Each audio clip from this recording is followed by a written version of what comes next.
And now back to Understanding Spirit with Alan Coxs. Alan, you've got Kelly. You've got a great show going here. Thank you very much indeed. That's really kind of you. And I'm really glad that you're a personal friend of Elvis's, and it was really good that you got him to come in. You know, there's not many people who can say that they've had Elvis on their show. So I thank you for that very much. All you got to do is have some potato cakes on hand, and you can lure them in. Oh, you're still there. Thanks. You know, I just want to say real quick, while we're waiting for Annie to come back in. Are you back? Then I'll shut up. Okay. No, stay. I'll just say real quick because I'm very excited. Since this last Monday, we went on an investigation. Hoorah! We have done Liberace's. We did Armagosa out in Death Valley. We did some spots in Beatty, and we stopped at the Goldfield Hotel and took some photographs there, and then we went into Tonopah and did 3 separate investigations there that turned out to be more than I could ever expect to have happened. It was absolutely wonderful. Tune in Sin City Paradise Radio Sunday morning to find out exactly what happened. We're going to have Vegas Valley Paranormal and Keith Engel of SpectreCam, the people who assisted us, and we assisted them on doing this investigation. It's going to be really outstanding. That sounds absolutely great, Kelly. It does. Just to remind everybody that this is the Para-X network, and I'm Alan Coxs. My website is calmingthoughts.com, and I have with me Annie Conboy from Yorkshire. And hi, Annie, you're back with us? I am, yes. Just had to sort out my daughter Erin very rapidly. Is she all right? She's all right. She's very excited. Her mum's on the radio. Oh, that's fantastic. If she wants to say hello to everyone in the radio, she's more than welcome to. Well, she's listening downstairs now. I've had to sort out the connection downstairs. That was the problem. Hello, Erin. So everybody's heard your name across America, England, and goodness nowhere else on the planet. How old is she? She's nearly 10. That's 10. Great. That's a brilliant age. Enjoy your life, Erin.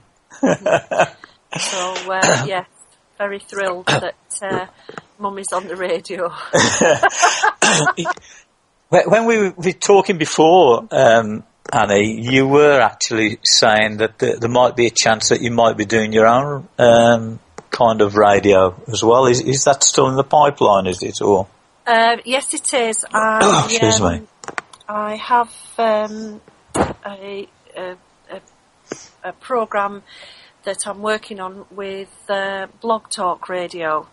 Oh, right, okay. And I'm hoping to kick that off shortly. Like yourself, Alan, people ask lots of questions, and it's really rather nice to be able to have discussions about things. And one of the things I wanted to do was to try to put in front of people a way of asking questions. So I've got a format. It's called Around the Seance Table. Right. And it will be open for people to send in questions. Now I know. I'm sorry. I do apologise for interrupting. Yeah. But in the break, Anne gave me a name of another guide for you, right? And I couldn't. Right. And I couldn't understand the significance of it, right? Right. And now you're talking about that, okay? Yes. And if you talk to Celeste, all right, she has come along to help you with this project that you're trying to get off the ground. Oh, wow. So, great. Okay? Yeah. So, because Anne just gave me the name, and, you know, and you say a name, and you say, well, you know, what's it about? And then you say what you've said, and it's there. And she's there now. So, you know, when you're able to have a link in with her, and I feel that she'll help you a lot with that. Yeah, it's, as you know, it's something I've been talking about for a little while, inspired by your programme and being invited to be a guest, which was a little bit, what am I going to say? And then realising I could talk for quite a while. You're getting quite used. This is the second time. You're getting used to it now. I mean, it's just two friends talking to a few thousand, whatever, friends out there. So it doesn't matter, does it? Yeah. Well, one of the things, again, because it comes on the teaching side of my work, there are lots of questions people do want to understand. And sometimes they get answers that are confusing or misleading. And my aim is to try to put information out there that people can say, oh, well, that sounds okay. Yes, I can do that. And yes, I can try that.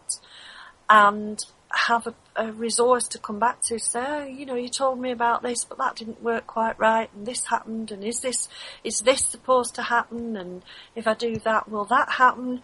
So that in the best tradition of a seance table, where you would sit and let spirit come in and ask questions, the same thing can happen through the medium of the radio. That's right. The more that we can put out there, Alan, of the straightforward view of things, the better, really.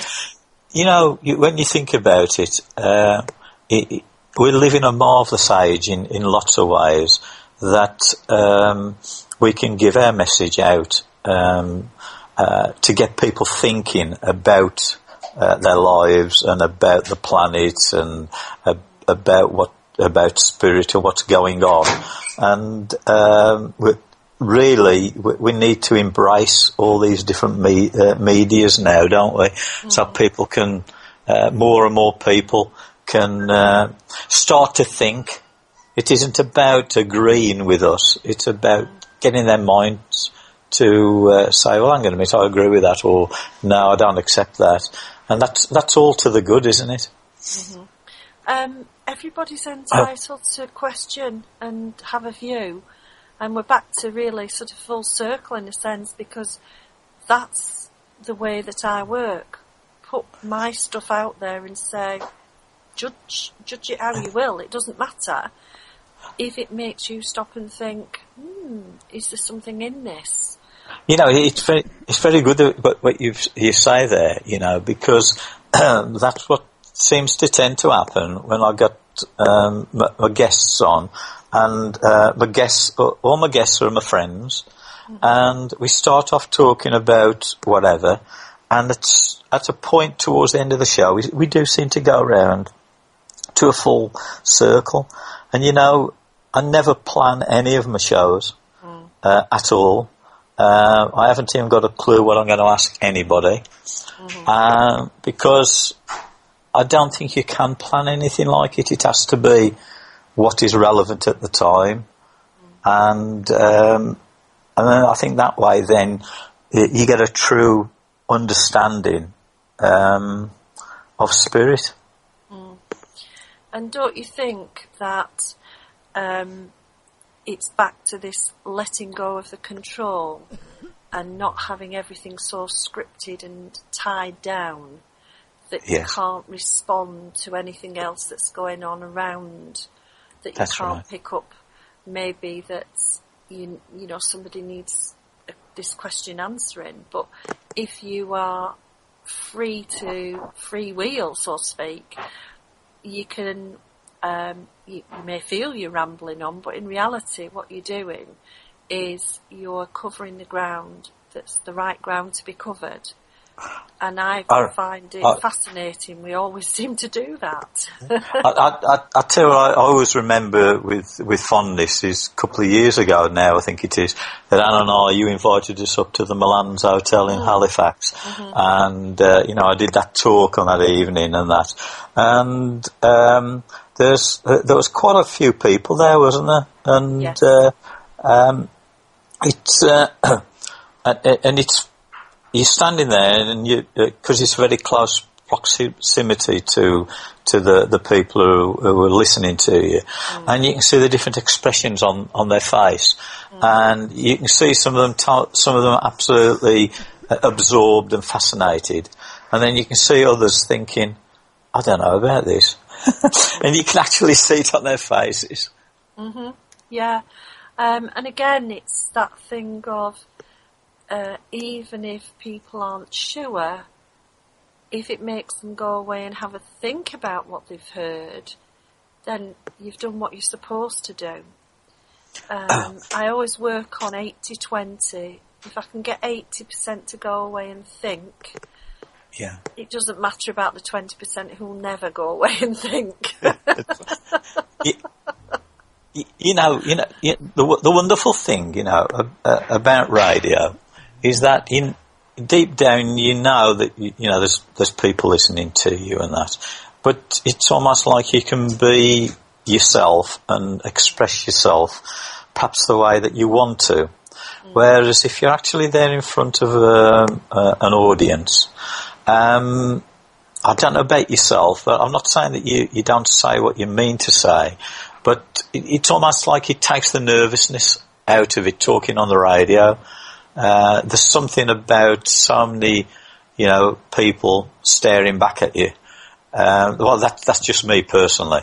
I do it, but I can't actually say I feel 100% relaxed. Whereas on the radio, I feel as I'm able to express what I'm trying to say far more easily. With your experience of being interviewed on the radio, would you agree with that, or would you say that you prefer to stand there in front of people? I think for me, Alan, the difference is the radio is about people inviting you into their homes. Yes. So you know that you are either, you're invited into their space. Yes. Which is very different than standing in front of an audience where the audience is invited into your space. Yes. And may bring a very different set of expectations. On the radio, people are listening and can switch you off. That's right. Say, oh, well, that's boring. Let's switch off. That's or right. Switch over or whatever. The radio is very much you can have a conversation with the radio. Are you with me? If you don't agree with something, you can have a conversation with it. You can shout at the radio. You can, yes. But when what's that bloke talking about? What a lot of rubbish. Yeah. when you're in the kind of audience setting, people generally don't get up and leave, but they are definitely expecting to be entertained. Ta-da! Rather, it's when the custard pies come flying at you, Annie. That's the time to worry, isn't it? Yeah. So I find standing up in front of people was not one of the things I ever planned to do. No, so me. It's always a bit of a right. I've got to do this. I have to say, I enjoy it now, and I am more at ease with it. But it isn't necessarily as intimate in a sense because you are the entertainment. That's right. They've come out to see. That in a way, that's partly, I suppose, I don't know, a downside problem, whatever, is that you know in your mind what you're trying to say, and as you say, a lot of people come along and they come along just as an entertainment, as a night out, and as somebody will say to a friend, well, come along and that. And okay, that can be good in the sense that that person goes along and they find something from it, and that's brilliant. But then you'll always get a degree of people, and, well, it's somewhere to go on a Wednesday night or a Monday night or a Friday night. And it depends on how serious you want to be about it, but I suppose you could say that trivialises it a bit. It's very difficult, isn't it? Because we're often portrayed as entertainers rather than people practicing something we believe in.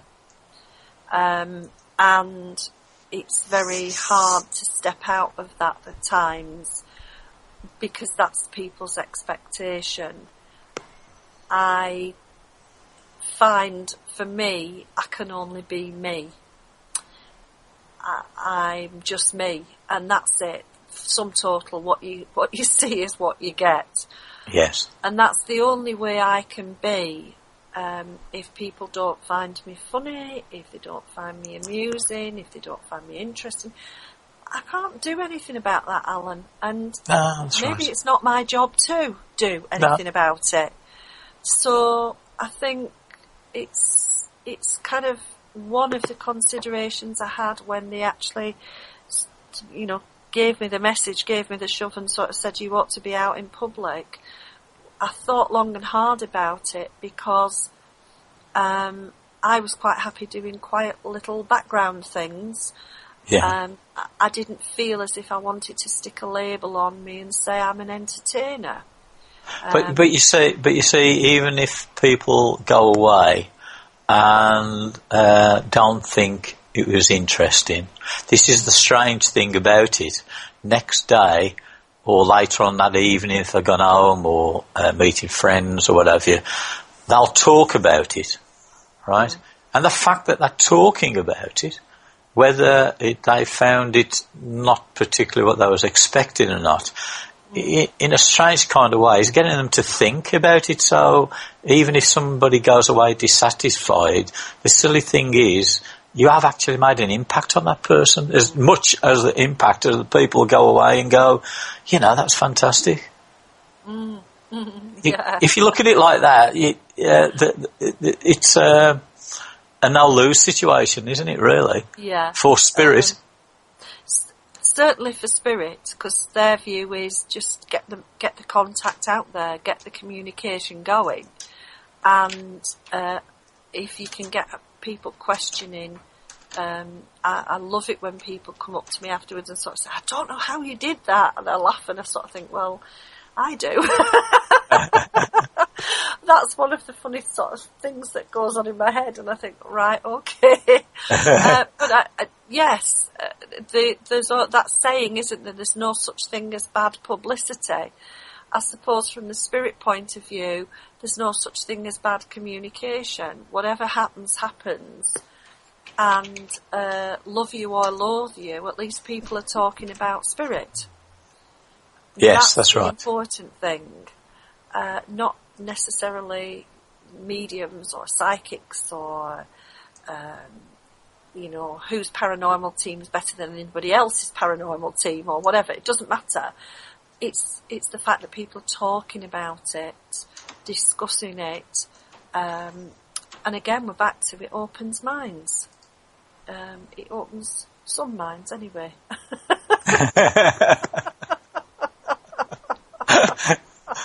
Oh dear. So what's your where are you going to be over the next few weeks, or don't you know? Oh, I've got a weekend retreat in a couple of weeks' time, which should be a lot of fun. Doing some intense development work with a group of mediums. I'm off to Northern Ireland again in March, just after St. Patrick's Day. Rather than on St. Patrick's Day, but just after the Patrick's Day weekend, I'm in Northern Ireland, so I'm looking forward to that. I've got a couple of bigger shows coming up later in the year that I'm just organising and planning for, and there's a few things in the diary. Some of the mystic retreats are in there as well. And I do a lot of workshops, as you know, Alan, so I've got quite a schedule of workshops. In fact, I'm not sure that it is going to just all float in, because I think they've put so many things there already. So yes, I've no doubt they will keep me extremely busy whenever they can shove another thought in there.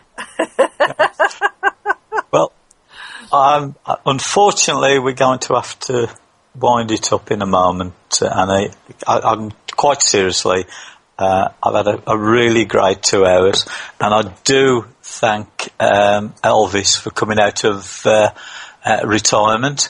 Thank you very Kelly much. Wants to just plug his show once more, so well, yeah. Is it?